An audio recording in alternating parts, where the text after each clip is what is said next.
In the heart of Manitoba, music isn't just a sound, it's a lifeline. Behind the Music takes you on a journey through the lives of local artists, revealing the raw passion that fuels their creativity. From the cramped basements where they hone their craft, to the electrifying moments on stage, we explore their inspirations and the struggles they face along the way. Each story is unique, yet they all share a common thread, the relentless pursuit of their dreams. Discover how these artists channel their experiences into powerful melodies and witness the transformative power of music as it connects us all. Join us as we celebrate the voices that shape our community and inspire us to keep pushing forward.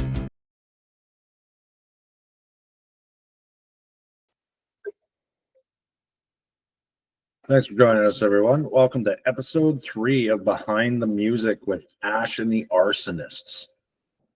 So, did you guys kind of read up on what this is about? Yeah, just basically musical inspirations and just beginnings and all this stuff, just influences and what led us to where we are is what I gleaned from just looking at that. So That's pretty much, yeah. No, I got the idea because it actually it was birthed off how Joel, like Emerson, does Peg City Sound Off and stuff, and he kind of promotes like all you guys on the scene as like, you know, these musicians in the quality that you are, right? yeah. So that I wanted to showcase those same musicians from the background of it, right? Like all the blood, sweat, and tears that goes into making you who you are, to create that Peg City Sound Off vibe, right? Yeah, I got you, man. So essentially, like, we just sit and converse. So I get you guys to introduce yourselves if you want to go through and do that. Anyway, my name is Matt Dara. I play drums here. I'm the percussion purveyor, as it were. So that's me. And then Ash. I sing and play. guitar. That is. I'm Joe Carson. I play lead guitar and some backup vocals and the electric drill. I'm Matt Curry, the bass, and throw in occasional background vocal as well. We're Ash The Arsonists. Nice. Well, no, it's awesome to finally actually see you guys again. I don't think I've seen you guys since, Manitoba Loud, I think, was the last time I seen you guys. Yeah, 2023 was a fun time. You know, getting nominated for an award, well, a couple awards is one thing, and then actually getting able to play as part of the showcase is quite another, man. It was a fun experience. We thank DAG all the time for that. Yeah, no, it was awesome performance. Thank you. So kind of walk us through what a month of being you guys is like.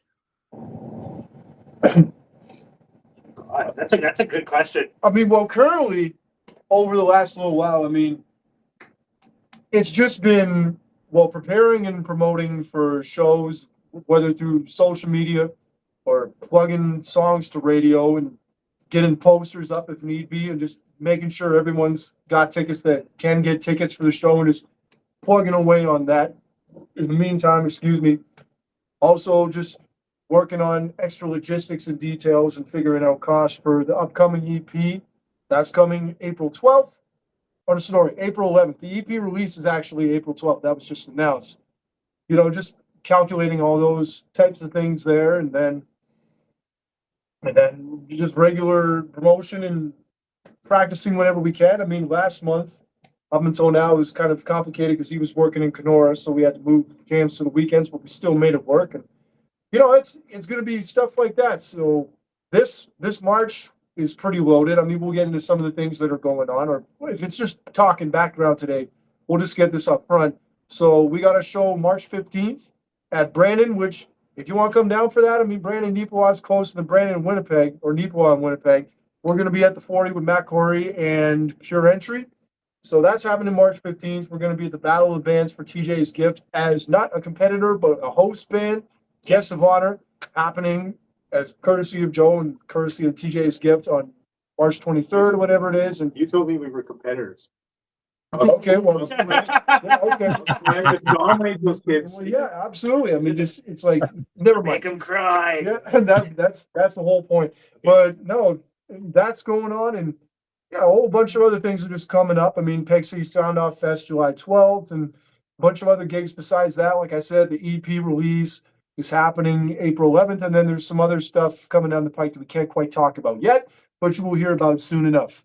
So that's what a month is like, as in last month, probably the month before, and most likely this month. That's what it's looking like. I mean, that's just the usual grind of things, and that's how Ash the Arsonists are operating as of current moment.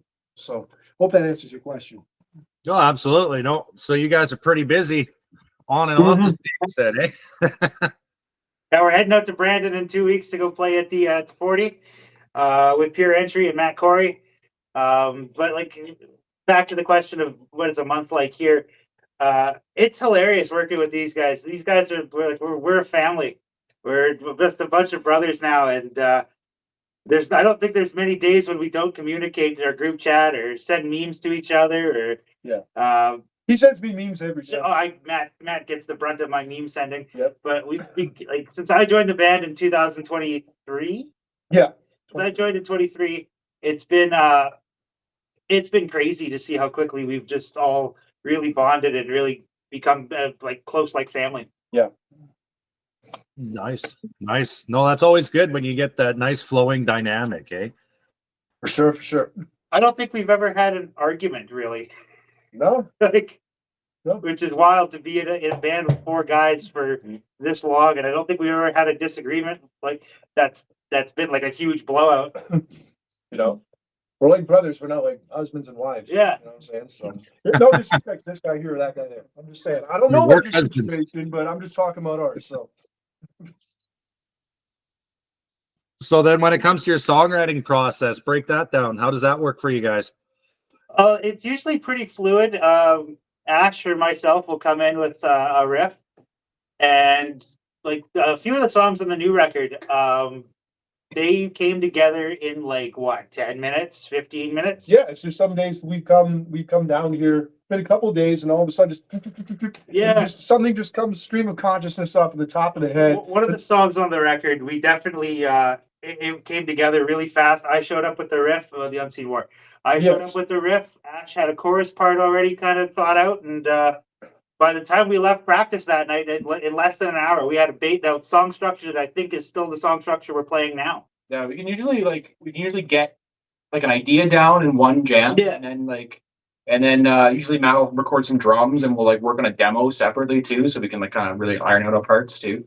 Yeah, it just mutates from that point. So it's just you come in and sometimes you just got a bunch of ideas. Somebody's just screwing around and be like, record that, and then it turns into something else. Which reminds me, I actually got a few of those I still got to send over that we recorded. But and the way that we do demos is different than I think most bands do.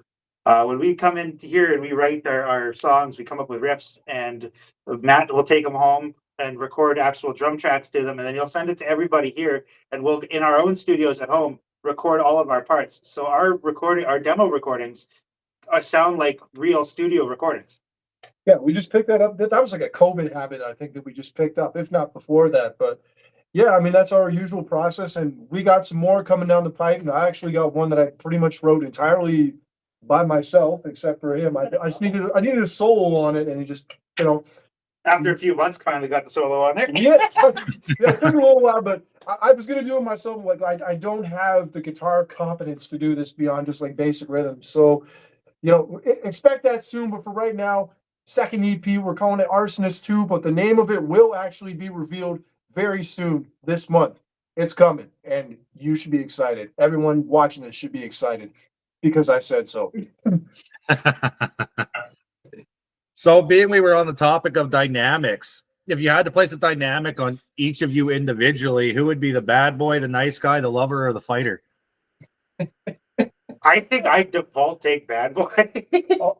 I was gonna say that. Everyone wants to be the bad boy. Yeah. What were the 4? The bad boy? What were the fighter, the nice guy, and the Bad boy. yes. I feel like I don't know. Am I the nice guy?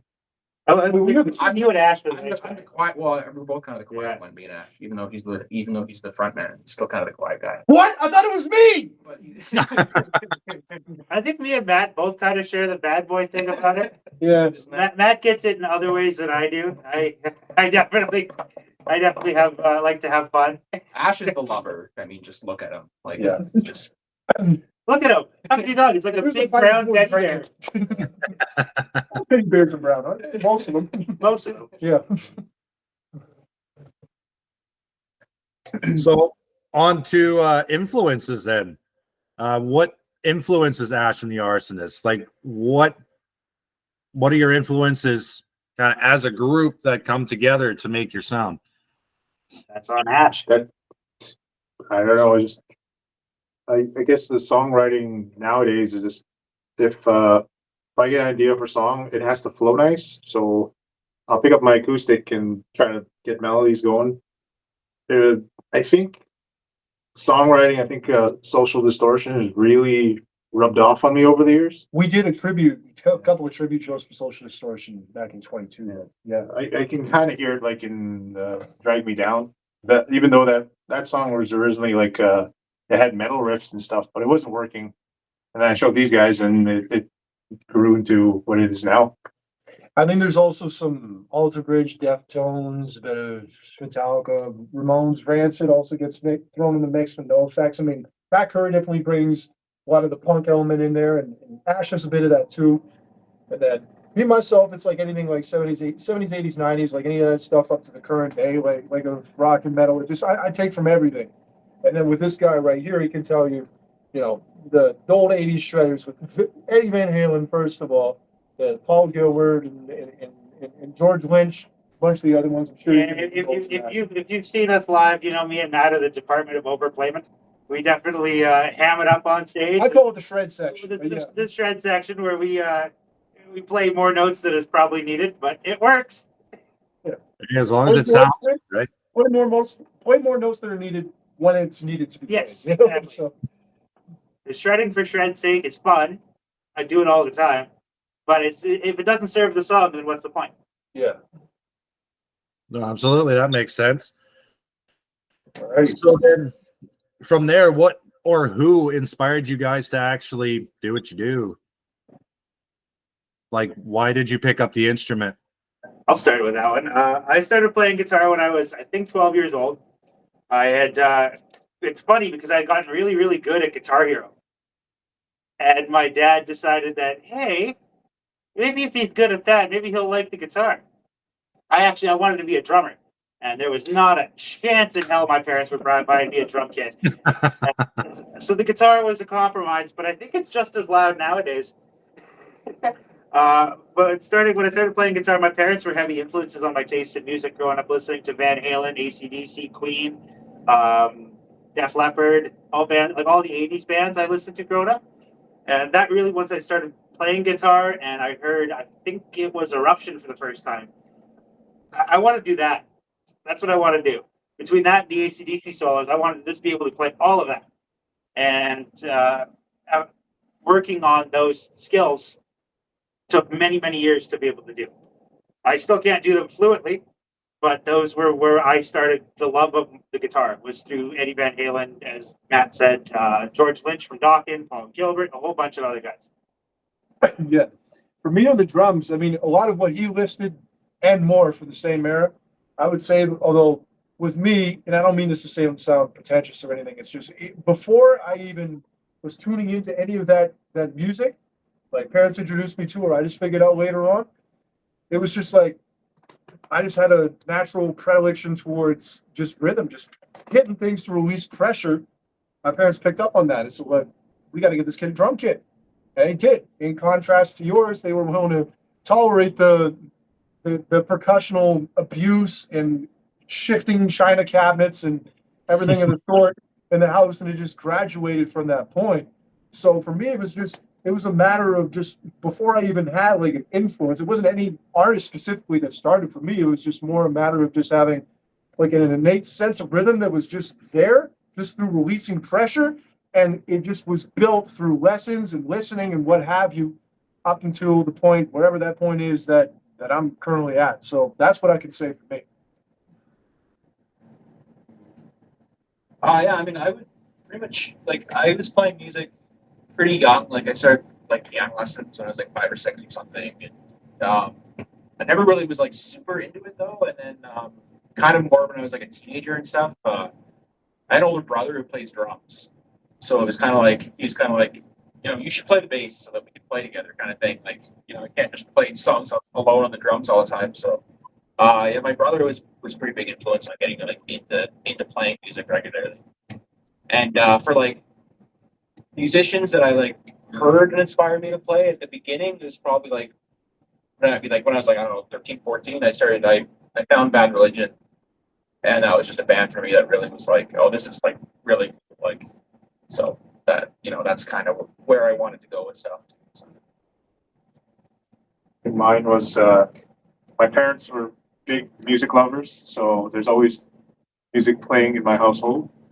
But I remember, I can't remember what it was, like Bones on TV or something? no, it was like we had a gathering, like it was like almost like a youth group kind of thing. We meet every like Thursday or Friday, whatever. And my cousin was there, and he knew how to play guitar. And I was watching him, and I was like, "Man, can you show me how to do the chords?" Because I was trying to copy him, but I didn't know you had to press on the actual strings, just touching them. And he showed me like 2 chords, and then immediately I learned how to play guitar because music runs in my family. Then after that, I'd say whatever was popular at the time was like like Nirvana, Metallica, Deftones, Pumpkins, all that stuff. It's a big influence on me. Awesome. So then I'm going to ask you guys, why was the band named Ash and the Arsonists? Obviously Ash, right? Yeah, obviously Ash, but the Arsonists, why were the other 3 named the Arsonists? When back in the day, back in the day when I was planning to finally just go do my own thing, I always wanted to write music, and we had a band at the time that was kind of dabbling in it, and I really wanted to try this time. And then my cousin and my brother, they heard that I wanted to just go do this solo thing, and they're like, no, we're coming with you. And so it's like, oh crap, I want to do my solo thing. So it's like, well, we got to come up with a name it's still got to be a band, right? So I was trying to combine the 2, and we came up with Ash and the Arsonists. That sounded cool, and it just stuck, and it just it just stuck. Nice. So then what's your guys' favorite part of performing? Overplaying, shredding. no, I'm just kidding. But yeah, I mean, just being able to have when there's a solid crowd there and they're really engaged, which we're definitely getting a lot more of now. Like in January, you had a lot of people there. Thanks also to the Aggies for helping fill that out. But there was a lot of people there. A lot that specifically came for us. And even at this last show at Side Stage, people were singing along. When you get to that point, you've leveled up. So like to those days, which we were playing earlier, that was definitely one of those songs. So just being able to have that energy there between you and the crowd and everyone there, I think that's the best part aside from just playing in general, man. I'm just grateful to be doing it. That's the main thing for me. My favorite part about going out live is to play with these guys. Every show, I look forward to it because I know we're gonna get to spend a bunch of time together and get to go out and do our thing together. And then like the douchey answer is to say the drill. I brought that drill out in practice, and I'm gonna be tied to that thing for the rest of my career. They got a holster for you at least, so you can quick draw it. No, we hide it behind the amplifier during the show so that nobody sees it. Because the show we just did on Saturday, I had a friend of mine that came to see us for the first time, and because he had heard about us, and he said, he goes, "I was so sure you guys weren't going to do it because I didn't see the drill on stage." And we were getting like to the second last song, and then I go into my guitar solo, and I go get the drill because then it's just a natural spot to do the song, and it's the closing song. And everybody freaks out when I bring that thing out. These guys hate it in the monitors because it is so loud and annoying. But I've kind of hitched my wagon to that thing now. Well, you guys. Yeah, I mean, I just like being up there on stage, and when everything just gets going, and you just kind of like lose yourself in like the Music, the moment. yeah, exactly that. Yeah, just kind of just you just get into the zone and just have fun playing because that's like that's the whole reason you do it. I don't know. That's the main reason I do it is to just go up on stage and be able to perform for people. So just when you kind of when especially when when you've been playing with guys for a while and everything's really tight and everything just flows. Doesn't take a lot of. It's not you're not fighting it. It's not a lot of hard work. It's just kind of you just go and have fun. Natural. It's natural. Yeah, it feels That's what I enjoy. Enjoying trying to be a better performer and stuff. It's nice when you're surrounded by really good musicians because it pushes you to try harder. Like if any of these guys met me when I was just a little kid, I was like the shyest kid in the world. Oh, that's And, changed. And you're just the shyest grown man in the world. It just learning to be the person I have to be when you're in front of a noisy rock band. Learning to become that person and just own it. That's Step into that character on stage. kind of explains like the cowboy hat and the jacket. It's kind of like becoming a character, stepping out of my my comfort zone. That's what it's all about. Because if you come to a show and you talk to us afterwards, me and Matt will be will talk your ear off for an hour and a half. These two guys, nicest guys in the world, but are very, very what's the word? Reserved, I'd say. Like Resisting the urge to kill you. I know when I met you guys at the Manitoba Loud, it was actually Matt that come up and he was talking with me. Me? Yes. Yeah, kind of. Ash just stood there and nodded along, like he just kind of. Just happy to be here, man. Yeah, absolutely. So, with that, do you guys have a favorite venue that you've played over the years? Well, so far, Park Theater is pretty good, but I'd say over the last year and a half, whatever, I think Osborne Tap House has been our Cobo Hall. So I'd probably have to go with that, but we are going to be we were just at Side Stage. We're going to be at Park Theater a couple of times this year, one of which is going to be the Battle of the Bands. Yeah, the Battle of the Bands, and then there's another one coming up that we can't quite talk about yet, but you'll hear about in about a month's time.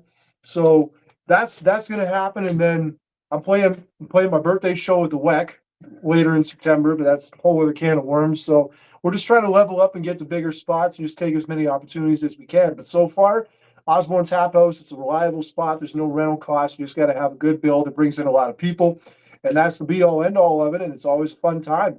Aside from the small stage, but it is what it is. At least they got a projector with, video screens behind it now. So there's that, man. So Osborne Tap House, that's what I would say. My favorite venue that I played with these guys has to be the 40 out in Brandon. Oh yeah, that too. That stage is incredible. See you soon. And the people out there are so nice, and we got a great response the last time they were there. My favorite venue that I've ever played in my career has been Investors Group Field. I got to play there with Fresh IE in 2020, and to get to play in the stadium, it was really, really cool with the Grey Cup on stage. It was pretty exciting. Yeah. I mean, lately, like with us when we play, I think like I'd have to also probably say the Tap House. Like it's just a lot of fun there, especially with like in the summertime and they have all the patio doors open. Yeah, everything's all open and they're blasting the music out on Osborne Street. It's just a lot of fun there. It's right central, so it's easy to get people to come down. Lately, I'd say Tap House. Yeah. Yeah, and speaking of that, Tap House in the summer, we're going to be on at 11 o'clock on July 12th for the Pig City Sound Off Festival. That was mentioned. Joel's put together a fantastic lineup that's going to be running all day. Well, at least like 4 to midnight, 4 to 1 o'clock. That's going to be happening out there, So definitely anyone who's in Winnipeg, come on down, check it out. Going to be a good old time. Northern Royals, Exomerita, Pure Entry, us, Valley, Narrow, Ledwin. Like, come on, man. Ronnie Ladbrook's going to be opening the whole thing. Definitely worth the trek to come see it.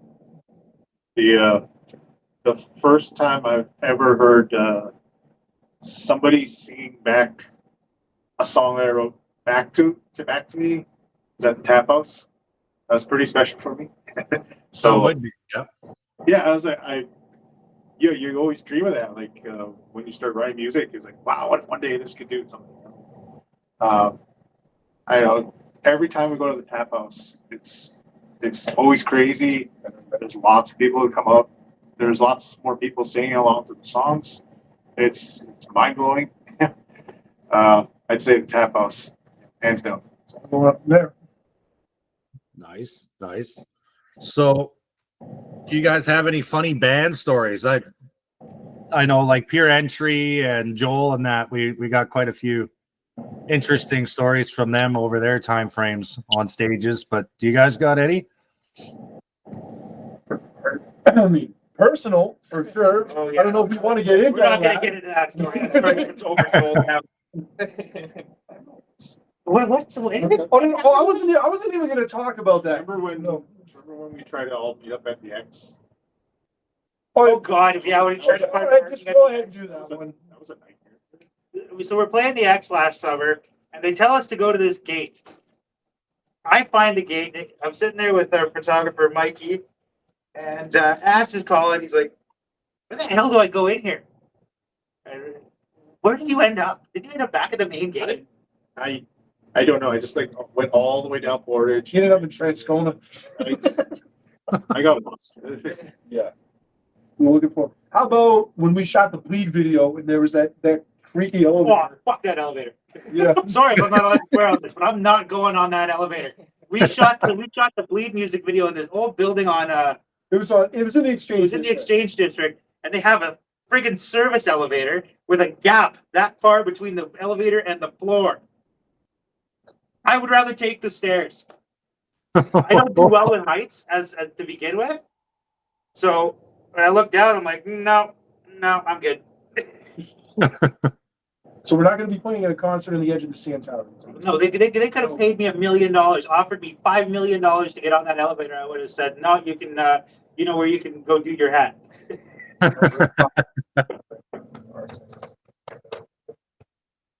Oh, So, yeah.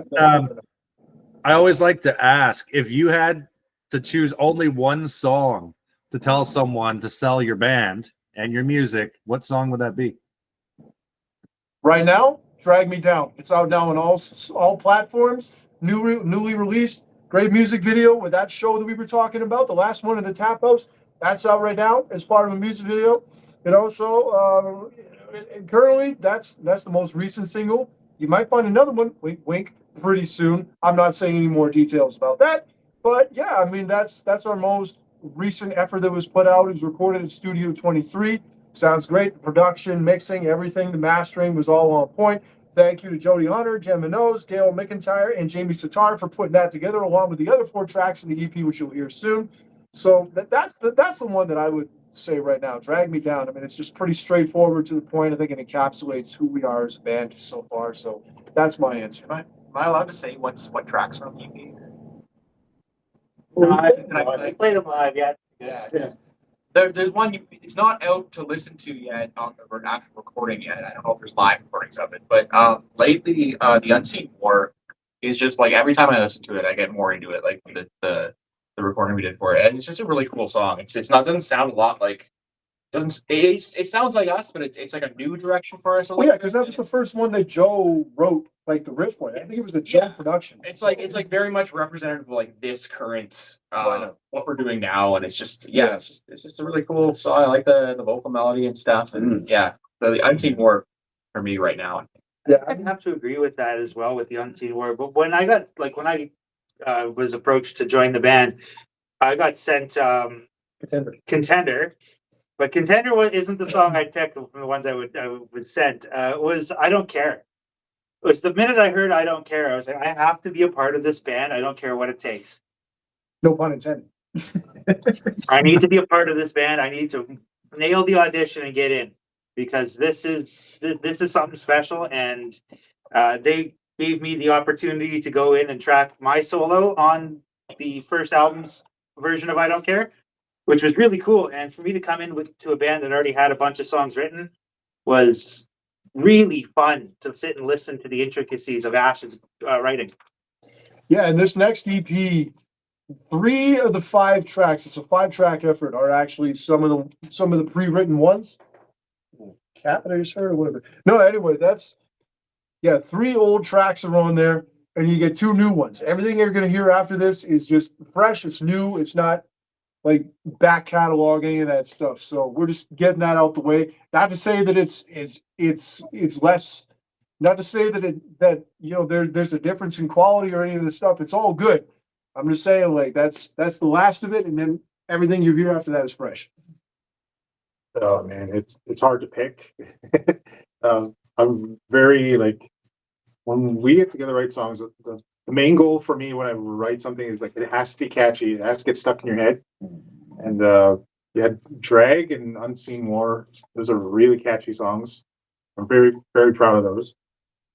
I show those days. I really like that one because it talks about just all the dumb things I did when I was a kid. You know, Relatable. yeah, just I don't know. I'm trying hard to write songs with like things that people can relate to. Awesome. So do you guys have any goals or aspirations for 2025 as a unit? Okay, yeah. Well, I mean, what we're already executing, which is 20 city stadium tour. No, seriously though, what we're already executing, which like I mentioned, we're going to be doing a couple of park shows this year, and then one at the WEC, even if it is for my birthday. I mean, it's just gradually in terms of just leveling up and taking what did you do last year, and then seeing how you can just take it one step further each time. Whether that means a bigger venue, more festival appearances, if you can get on some opening slots for more bands, maybe you get another road gig, you go to another place you haven't been yet.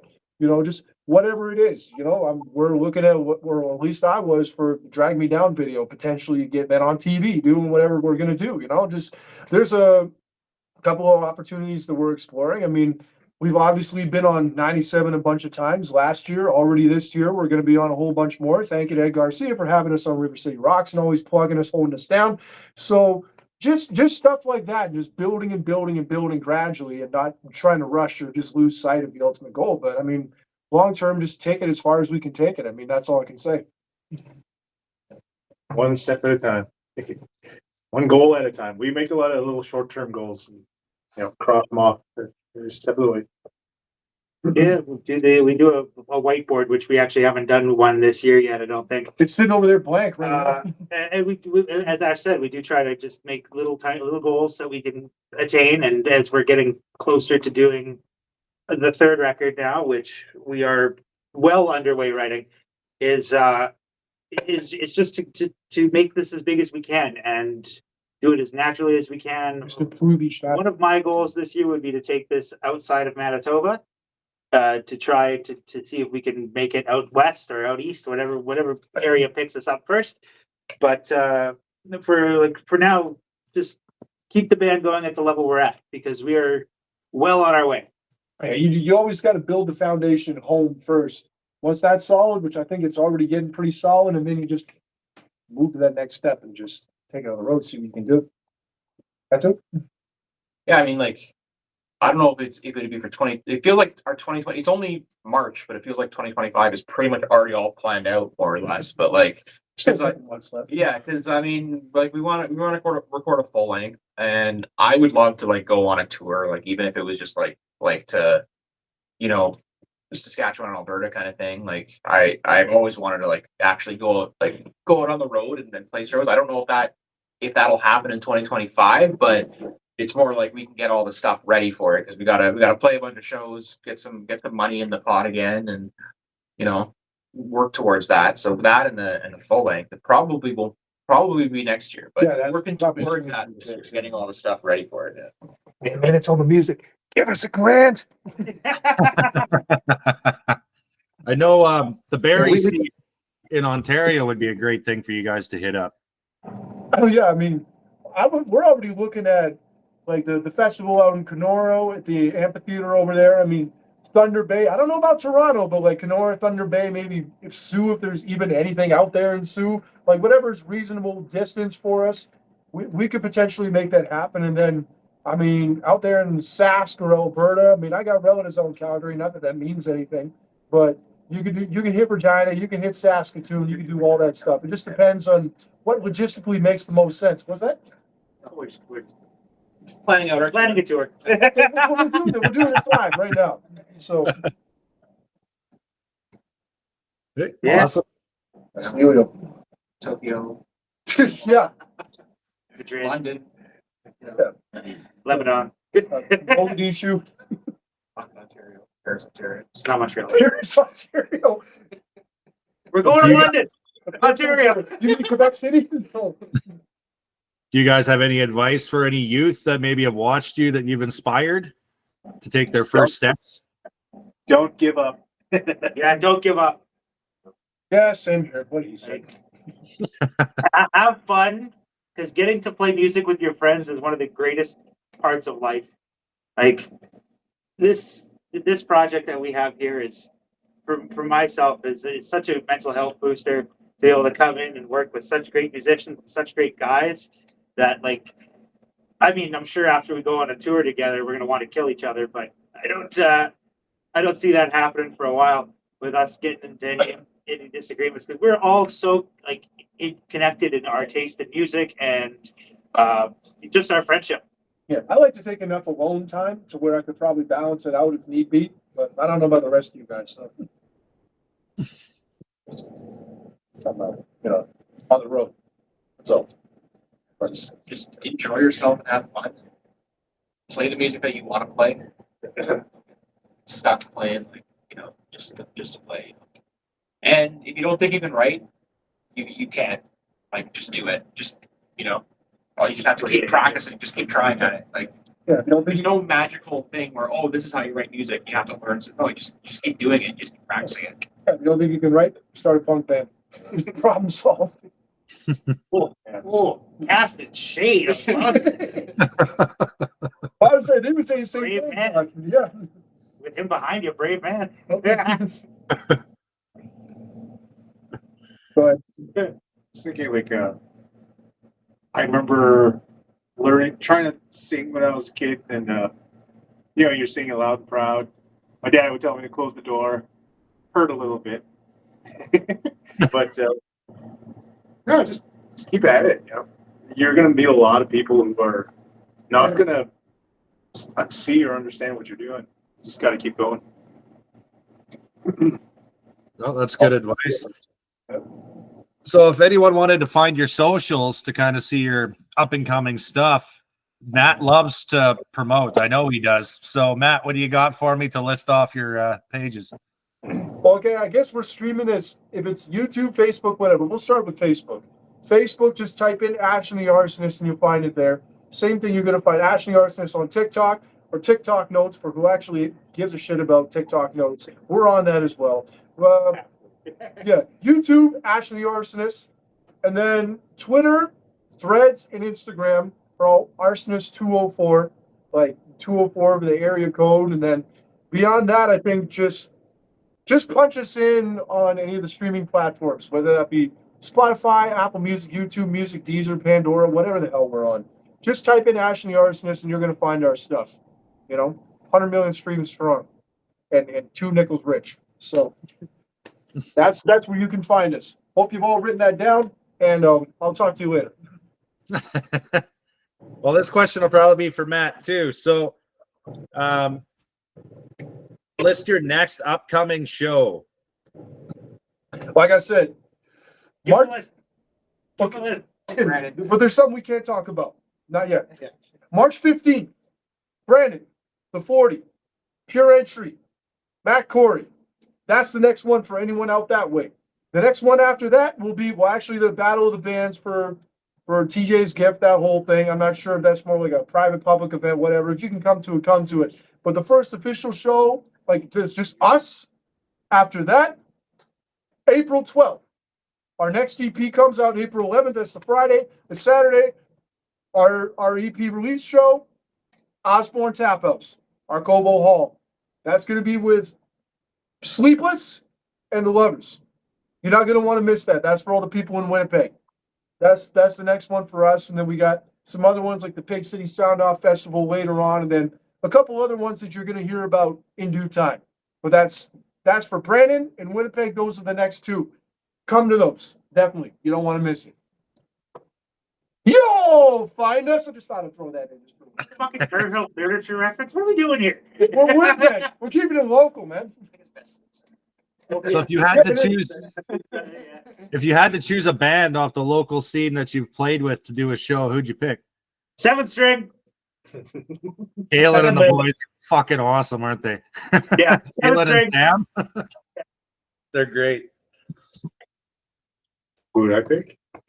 My favorite band. We're not really the same, but I picked Dreadnought. I love Dreadnought. I grew up watching them. Yeah. Ghosts. They're wicked too. Yeah, and we played with them. So Oh, been a long time since I played with the Royals. They're always a fun show. yeah, that's coming up at the Pig City Sound Off. We're playing right before them. Exomera right before us, then Arsonists, and then Royals are last. Yeah. So that's going to be the next time. So definitely tune in for that. Like I said, July 12th. So, and like I said, Exomera would be my pick, and that's coming into fruition as well. So there you have it. Nice. So do you guys have any questions for me? Do you play in bands? Me? Yeah. Yeah, I started on guitar when I was young, and then I had hurt my hands really bad, so then I couldn't get away from music. I loved it too much, so then I switched to drums. And then I played drums for a little bit with Midnight Renegade, and then I switched over to guitar. Then I was guitar for Midnight Renegade, and then we disbanded, and then actually started another kind of rock duo with my friend Danny Thomas from the Thomas Brothers. Have you ever come across Orvis Thomas? Yes. Yes, his older brother actually is partner in Blindside. Oh, okay. Got you. Yeah. Yeah, I played with Orvis a couple times. Yeah, Orvis is a wicked player. No, Orvis is really good. Yeah, really, really good. Is there a lot of musicians in the? You're from Neepawa, right? Yeah, you said that. Yeah, Neepawa area. Yeah. There's a few. Like, I mean, they're more front porch picking kind of bluesy kind of bands out this way, right? Yeah. Like, what kind of music did you grow up listening to? I was like Def Leppard, Deep Purple, Metallica, Motley Crue, Journey, you know, kind of all those classic guys, right? Yeah. Actually, I'm going to Def Leppard, Joan Jett, Foreigner, and Took in July. Nice. So Yes, I'll see you there. awesome. Yeah. This will be my 4th or 5th time seeing Def Leppard. Oh, yeah. I've seen Motley Crue, and that was a huge waste of money, but Yeah. Vince Neil. Vince Neil was the waste of money. No. Everyone else was good. Vince Neil. And with an M. With an M. Yeah, Neil. Vince Yeah. Neil. Oh, one more thing. Do you collect? I see a bunch of guitars behind. Yeah, you. I see some V's back there. That Def Leppard ticket, that cost you an arm to get it? Well, no, I actually I play guitar in Blindside, but yeah, I got my Takamine over here. You can see the pen, which is my acoustic. And then my Gretsch actually was a gift for me when one of my songs got nominated for Manitoba Country Music Award that I wrote about like my battles with addiction and stuff like that. So then my wife actually bought me that as like a see, I told you don't be a dickhead and keep writing kind of gift, right? How many years sober? I've been sober for going on 14 years. Thank you. Yes. And then the SG is actually the guitar I learned to play on. That thing it's probably 30 years old. And then my King V back here is the one that if Joel's around, you'll never get your bloody hands on. But Yeah. but yeah, and that one I just I bought actually probably 6 months ago to use for Blindside. Okay. So and then there's my Tama kit in the corner. I can't exactly show you, but yeah, I've got a piano in here, 5-piece drum, like Tama Imperial Star kit in the corner, and then all my guitars back here. So not just a collector. I've been able to collect a bunch since I got sober too. So that's what I was asking. I was curious. Yeah. Yeah, man. But any other questions, guys? No, thank you for having us. This was fun. Thank you very much. Thank you very much for having us. And yeah, maybe when I'm rolling through Neeps one time for just, visiting the fam out there, I might see you. Who knows? Or maybe I'll see you another time over the summer or whatever. So I'll be at Peg City Sound Off Festival. Joel's All right, already man. made that quite clear. I got to be there. So. Tickets are on sale now. Tickets are on sale now. Get yours before they're gone. And then, yeah, do you guys have any closing statements for any of your fans or potential fans that are watching? Yes, tickets are on. No. The tickets are on sale now. Pig City Sound Out Festival. Hey, come on down to the 40, March 15th. Come on down, April 11th. For Osborne Top House, the EP release, which is going to be coming soon. Stream Drag Me Down. Watch the video. Stream whatever's coming next. Wink, wink. Knock on wood again. But yeah, Ash The Arsonists. We're having Arsonists 2025 and beyond, man. We're having all the fun in the world, and we're gonna have some more fun, and hopefully you guys are too. Or else. I'm sure I could speak for everybody when I say that if you see us out in public, if you do recognize us and you want to come up and say hi, please do. We all try to be the nicest people that we can be, and it would mean the world to us if you want to come up and say hi or something, because we are nothing without our fans and without our supporters. I charge for autographs though. Thanks to everyone who's ever come out and see us. That's what we do it for.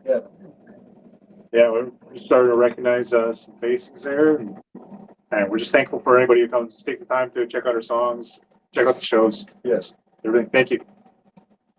Awesome. Well, you guys enjoy the rest of your weekend, Yes, you too. and we will see you at the 40. Awesome. All right. Yeah. See you there. All right, guys. Have a good one.